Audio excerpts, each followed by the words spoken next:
입가나안의 여호수아가 죽고 사사시대가 되었습니다. 사사시대의 특징은 하나님의 용서는 크고 이웃과의 나눔은 적고 민족 간의 평화는 없는 매우 쓸쓸한 시기입니다. 제사장 나라의 본질인 이 세 가지 특징이 통치의 기반을 이루어야 하는데 사사시대는 안타깝게도 제사장 나라의 틀과 형식만 겨우 유지하는 형편이었습니다. 도대체 왜 이렇게 되었을까요? 그것은 바로 가나안을 점령하고 제사장 나라의 토대를 놓는 데 성공했던 만나 세대들이 안타깝게도 제사장 나라에 대한 자녀 교육에 실패했기 때문에 그렇습니다. 사사시대의 가장 큰 효과이자 장점이라면 350여 년 동안 제사장 나라의 틀이 유지될 수 있었기 때문에 아브라함의 후손들이 1500여 년 동안 제사장 나라를 유지할 수 있었던 것입니다.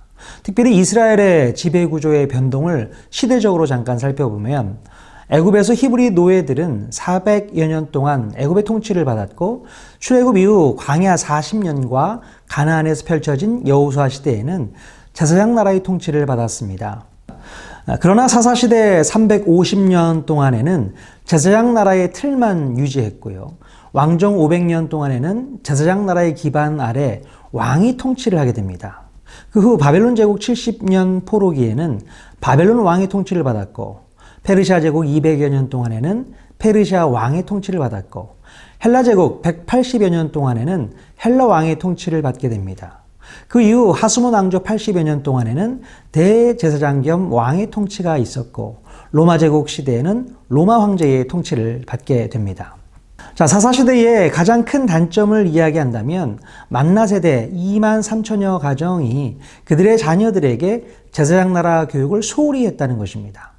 사사시대에는 대부분의 가정들이 기준이 되어야 할 보아스의 가정과 같이 높은 수준에 이르지 못했다는 것입니다. 자, 그러다가 사사시대가 끝나갈 무렵에는 보아스 가정보다 더 월등한 가정이 등장하게 됩니다. 바로 한나의 가정인데요. 이 가정에서는 사무엘이 태어나 잘 양육받게 되어서 결국 사무엘 시대를 열어가게 됩니다. 사무엘 시대에 대해서는 다음에 살펴보도록 하겠습니다. 사사시대를 이끌었던 지도자들이 있었는데요. 그들이 바로 사사들입니다. 그들은 왕은 아니지만 제사장 나라 이스라엘의 지도자로서 하나님께서 긍휼을 베푸는 통로로 보내신 사람들입니다. 이스라엘 백성들이 죄로 인해 징계를 받고 고통 속에서 부르짖으면 하나님께서는 이스라엘을 끝까지 포기하지 않으시고 사사들을 보내셔서 긍휼을 베풀어 주셨습니다. 이렇게 여러 명의 사사들이 이스라엘의 지도자가 되어서 재판과 군사와 정치적인 측면을 책임지며 이끌어 나갔던 것입니다. 하지만 사사들조차도 하나님의 기대에 못 미치는 낮은 수준에 있었음을 성경을 통해서 확인해 볼 수 있습니다. 자, 도대체 사사시대에는 어떤 일들이 있었을까요? 지금부터 확인해 보도록 하겠습니다. 첫 번째는 쫓아내지 못한 족속들 이야기입니다. 만나 세대는 각 지파별로 땅 분배를 마치고 삶의 터전에서 농사를 짓고 추수하며 꿈에 그리던 가나안 땅에서 삶을 살 수 있게 되었습니다. 이제 제사장 나라의 백성으로서 하나님을 기쁘시게 하며 하나님의 꿈을 이루어가며 살면 되는 것이었습니다.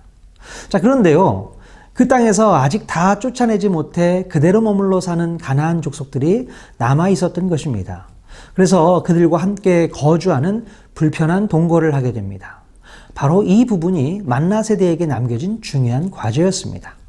안타깝게도 시간이 한참 지나서 다윗 시대 때에 가서 완전한 정복이 이루어지게 됨을 알 수 있습니다. 두 번째 이야기는 신앙교육 소홀의 결과입니다. 만나 세대의 가장 큰 약점이 있다면 남겨진 가나안 족속들을 완전히 쫓아내지 못한 것과 자녀들에 대한 신앙교육을 소홀히 했다는 것입니다. 그래서 그들의 자녀 세대들은 여호와를 알지 못하고 또 여호와께서 이스라엘을 위하여 행하신 일도 알지 못하는 세대가 되었다는 것입니다. 그러면서 파생되는 문제는 지도자들이었던 사사들조차도 수준이 미흡했고 또 온 백성이 단결하고 협력을 이루어낼 수 있는 3대 명절이 지켜지지 않았다는 것입니다. 그리고 가장 큰 문제는 이스라엘 자손이 하나님의 눈앞에서 악을 행하며 가나안 족속들이 섬기는 이방신을 그들도 섬기기 시작했다는 것이지요. 자, 그래서 제사장 나라의 문화는 약화시키고 가나안의 문화를 더 깊게 따르게 되었던 것입니다. 만나 세대는 모세와도 약속했고 여호수아와도 약속했는데 정작 그들의 자녀들에게는 제사장 나라 신앙교육을 소홀히 했다는 것입니다. 이것이 바로 350여 년 동안 사사시대가 어두운 그림자를 들이운 결정적인 원인이 되었던 것입니다. 자, 그렇다면 이렇게 가정에서 이루어져야 할 신앙교육이 소홀히 되었을 때에 그들에게는 어떤 일들이 벌어지게 되었을까요? 바로 레위기 26장에 기록된 1단계 징계, 흉년과 2단계 징계, 수탈이 계속 반복적으로 일어나게 됩니다. 그 예로 기드온 시대에 보면 확연히 드러나는데요. 이스라엘 백성들이 제사장 나라를 제대로 실행하지 않은 대가로 2단계 처벌을 받았던 예가 성경에 기록되어 있습니다. 열심히 수고해서 농사를 지었는데 그 곡식들을 다 빼앗기고 집에서 키우는 짐승들까지도 남아나지 않는 안타까운 현실이 벌어지게 됩니다. 그래서 신명기에 기록된 대로 자녀들의 행복한 날들이 길지 않게 끝나버리는 악순환이 계속되었던 것입니다. 물론 하나님께서 그런 징계를 하시는 이유는 그들로 하여금 제사장 나라를 다시 꿈꾸는 자들로 세우기 위함이었을 것입니다. 세 번째 이야기는 기드온과 300용사의 간증입니다. 이스라엘 자손이 하나님 앞에서 악을 행하여 7년 동안 미디안으로부터 압제를 받게 되었을 때에 등장한 사사가 바로 기드온입니다. 하나님이 부름을 받은 기드온은 뜻을 같이하여 미디안과 싸우겠다는 백성들 32,000명과 함께 모이게 됩니다. 그런데 그 가운데 22,000명은 두려워하며 떨었습니다. 상대적으로 미디안 군대가 너무 많았기 때문입니다. 그래서 두려워하는 사람들은 집으로 돌아가게 했더니 10,000명이 남았습니다. 그들은 적들의 많은 숫자에도 불구하고 두려워하지 않았지만 신중하지 못하다는 데에 문제가 있었습니다. 그래서 창을 놓고 물을 마신 사람들은 다 돌려보내고 오직 300명만 남게 됩니다. 기드온은 마지막까지 남아있던 300용사의 손에서 창을 내려놓게 하고 횃불과 나팔을 들라고 명령합니다. 그들은 기드온의 말에 온전히 순종하고 미디안 군대를 무찌르는 놀라운 성과를 거두게 됩니다. 기드온과 300용사들은 이 기적 같은 승리를 바라보면서 전쟁은 하나님께 속한 것이구나 생각하며 5이 100을, 100이 만을 쫓아내는 레위기 26장의 제사장 나라의 법을 확실히 깨닫게 됩니다. 아울러 그들은 그때부터 기드온의 뛰어난 리더십을 생각하기보다는 제사장 나라의 법을 먼저 생각할 수 있게 됩니다. 그래서 그들은 전쟁 영웅이었던 기드온을 왕으로 옹립하지 않았던 것입니다. 자, 그런데요, 만약에 기드온을 떠나갔던 22,000명과 9,700명을 데리고 전쟁에 함께 참여했다면 어땠을까요? 아마도 그들은 전쟁이 끝나고 나서 제사장 나라의 법을 통해서 어떤 성과를 냈는지 간증하는 것이 아니라 자신들의 용맹을 자랑하며 간증했을 확률이 높습니다. 결국 그들은 나중에 가서 기드온에게 왕이 되어달라고 요청하게 됩니다. 그러나 기드온은 자신뿐 아니라 자신의 아들들도 왕이 되지 않을 것이며 이스라엘의 왕은 오직 하나님뿐임을 가르치게 됩니다. 네 번째는 기대에 못 미치는 지도자 이야기입니다. 사사기 10장에서 12장에 보면 기드온과 비교해 볼 때에 기대에 못 미치는 사사들의 이력이 기록되어 있습니다. 하나님의 말씀을 따라 백성들을 이끌어야 할 지도자의 이력으로는 참으로 실망스럽지 않을 수 없습니다.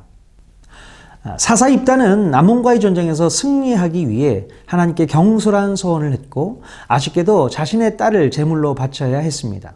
그러나 사람을 제물로 바치는 것은 이미 모세의 율법을 통해 하나님께서 금하신 일입니다.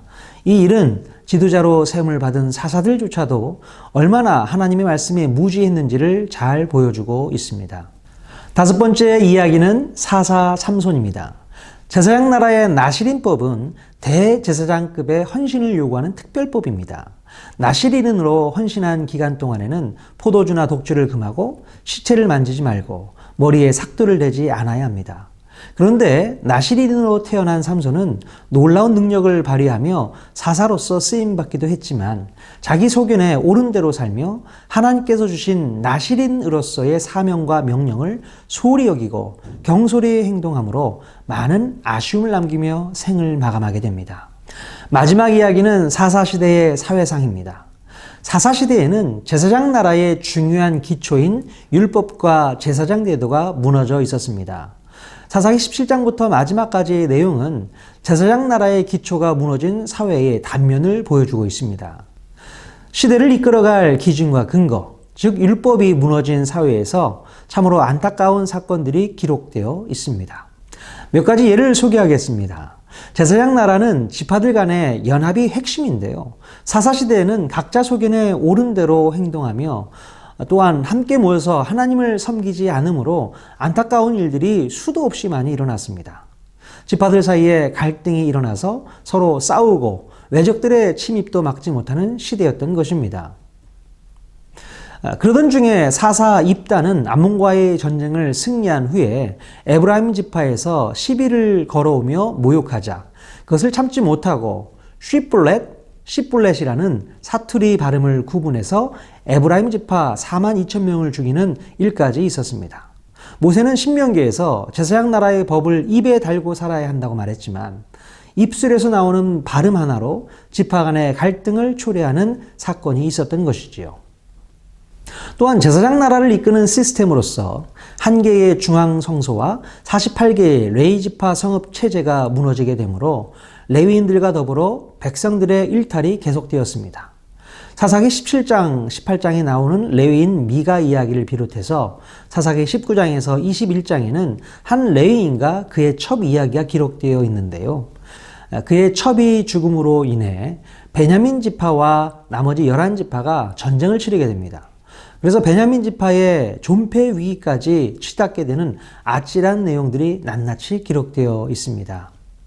자, 이처럼 사사시대는 개인과 가정, 지파를 넘어 총회에 이르기까지 각자의 소견에 옳은 대로 행동하는 시대였습니다. 이 모두는 제사장 나라 교육이 실패했기 때문에 일어난 일들이었습니다. 그리고 그 교육의 실패는 제사장 나라의 기본적인 형식만 유지했을 뿐 하나님의 용서만 크게 나타나는 시대였음을 반드시 기억해야 합니다. 그러므로 오늘날 우리의 가정에서도 하나님의 말씀을 가르치고 교육하는 것은 너무나도 중요합니다. 여러분이 먼저 성경 이야기를 충분히 배워서 여러분의 자녀들에게 성경의 이야기를 그들의 입에 넣어준다면 모세의 말씀대로 우리 자녀들의 행복한 날들이 길게 되리라 믿습니다. 우리 삶의 모든 이야기 성경 한 권으로 충분합니다.